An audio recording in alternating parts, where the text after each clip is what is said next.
Hey everybody! I know a year ago, a lot of us didn't even know what Zoom was, and now we have new vocabulary like Zoom fatigue. So if you're spending a lot of time in front of a screen at a desk these days, get out of your chair right now with me and let's move and do a little work together to unwind some of the tension and fatigue that's created in our body by sitting at our desk all day. So I've got this rolling chair. I know a lot of us have chairs in our offices that have wheels.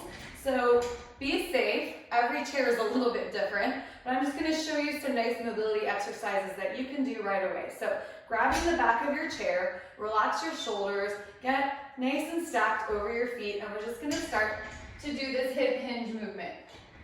So in doing this, you can lengthen out your spine, push your hips back, and lengthen out your hamstrings. I highly encourage you to turn away from your screen to do this.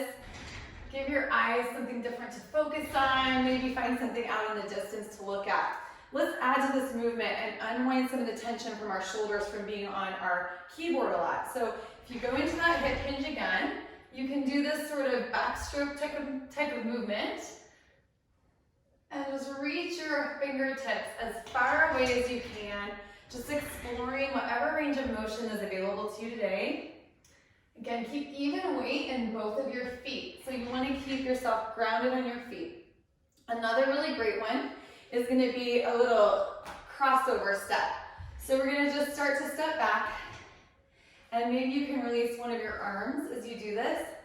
Drop your heel towards the floor. So you're really lengthening out this whole side of your body.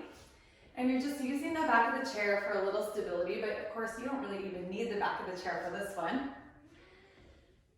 And I bet you'll notice right away that you feel a little more energy in your body and a little bit refreshed. So you can stop there, or if you're ready for a little bit more, we can add on. So we can start to go into a little single leg exercise, getting back to our hip hinge, but alternating, reaching one heel out behind you, and really energizing to that standing leg. So that's one great movement.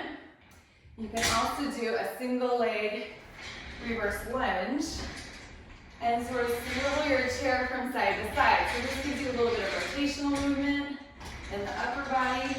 You'll start to notice your core is working as you move that chair around, especially depending on what you've got on the floor and giving you some resistance. So those are some fun energy boosting movements. And if you're ready for a little more challenge, I was going to suggest a plank. You can come into a plank here, and if your chair swivels like this one, you can try swiveling your hands and getting a little extra agitation to that core stability. So this is going to start to activate lots of new muscles. And it's also really nice actually to come into that position, stretching out your wrists if you've been typing a lot. Final challenge. If you're wanting a little more single leg work, and this is a great stretch for your hip flexor when you're sitting all day, this gets really tight. So you can put the top of your shoe or the top of your foot on your chair seat, get balanced over that standing leg, and do a reverse single leg squat, reverse lunge. This is really a fun challenge. Again, set your eyes on something out in the distance that's not moving ideally, and make sure you do both legs. So setting up top of your foot on that chair back. Give your leg a nice challenge, a nice burn. I promise you, you will come back to your desk more clear and more energized. So I hope this helps with all the Zoom fatigue that's out there. Have a great day.